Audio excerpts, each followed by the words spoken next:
Yeah, let's get into Miss Bad Baby out, honey, because she was selling pussy for currency. But at least she did it the right way, because Miss Mama's made $57 million from doing the OnlyFans. I'm like, girl, I'm in the wrong business. You and the, and the Hawk Tour chick. Like I said, I've been spitting on dicks for 2 decades, and this lady goes and gets drunk and talking about Hawk Tour on some damn, viral video, and she getting paid $50,000 damn dollars to show up and do events. Like, I'm in the wrong business. So Bad Baby may be going through a rough patch relationship wise. Yeah, she out here getting her ass beat by her baby father. But it's smooth sailing as far as her finances is concerned, because she's apparently raking in the dough big time. So, according to the Daily Mail, they said Danielle Peskowitz Brigoli, aka Bad Baby, has been raking in the cash since joining OnlyFans in 2021, revealing her massive earnings over the weekend. So the 21-year-old who first shot to fame at 13 in 2016 during an appearance on Dr. Phil, when she started that stupid ass Catch Me Outside, How About That? I remember the first time when I was working at AMC, and I remember there were coworkers that were Catch Me Outside, How About That? I'm like, what the fuck are you talking about? And kept just talking about, and then all of a sudden they was telling me, you ain't see that Dr. Phil episode? Then I finally seen it when, it was like a big thing, and then I knew where it came from. So she took to her Instagram story over the weekend and shared that she earned over $57 million. She shared a graphic on her Instagram, and please hold while I pull that up, because I want y'all to see that. Um, I'll go to the actual thing, because I posted on my website, so that way if y'all didn't see the receipts. Wait, is there another picture? Oh yeah, that's a different one. Okay, so let's show that here. So there is the actual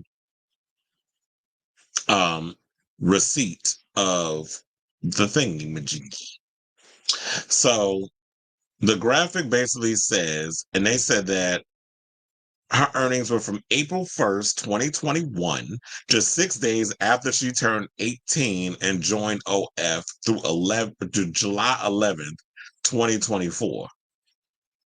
So that's literally 5 days ago.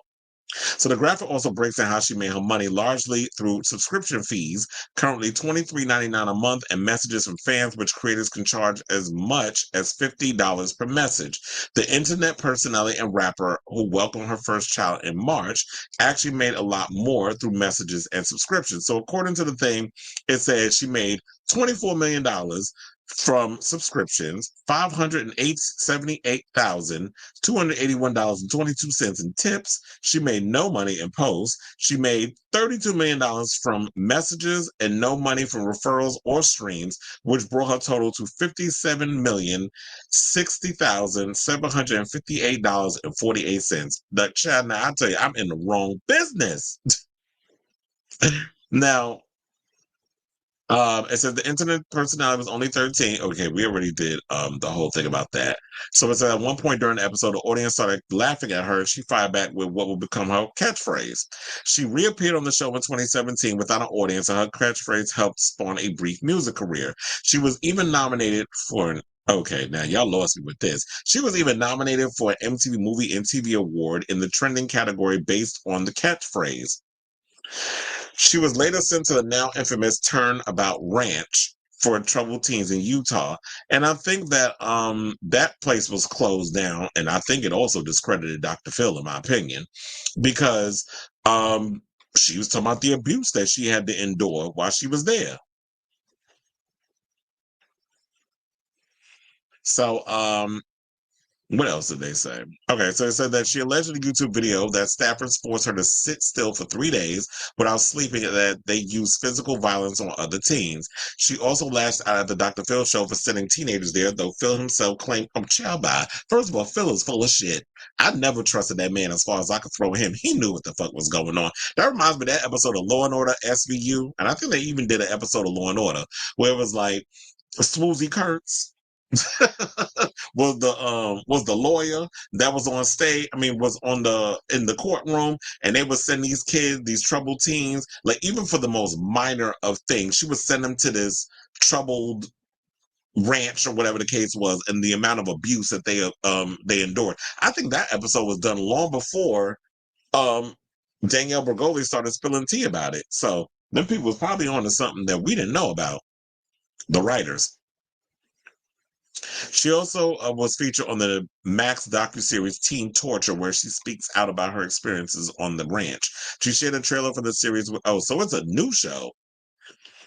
And then she showed it last week. They said it debuted last week. It opened up that she's still dealing with the trauma from her time. Okay, first of all, I cannot believe they spelled still steal.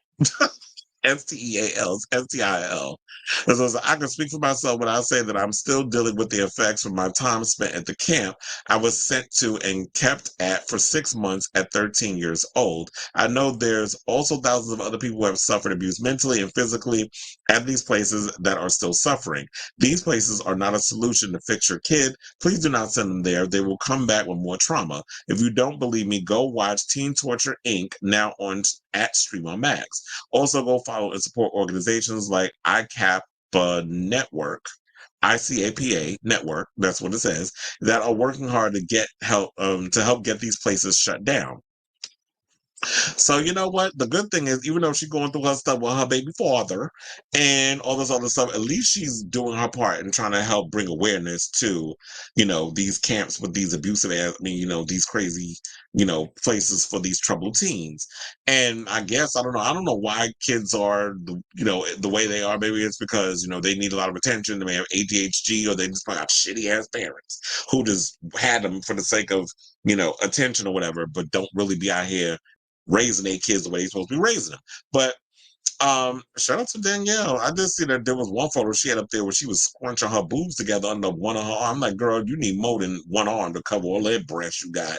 But it just makes me wonder. I'm like, sis, it reminds me a lot of this whole Austin Wolf thing we was talking about, where it's just like these older people, they gravitate towards these young people out here selling sex. And maybe we need to look at the whole thing regarding how a lot of these shows, music, commercials, whatever, how they sexualize kids, our media, sexualizes kids so young. So maybe that's where that comes from. And the fact that, you even have parents out here who try to throw girlfriends and boyfriends on their kids when they like 5 years old. All they want to do is eat ice cream and play tag on the playground. So I say, let's say, what do y'all think of this story? In regards to Bad Baby making all that coin. Like I said, I'm clearly in the wrong dang business. So let me know in the comments down below.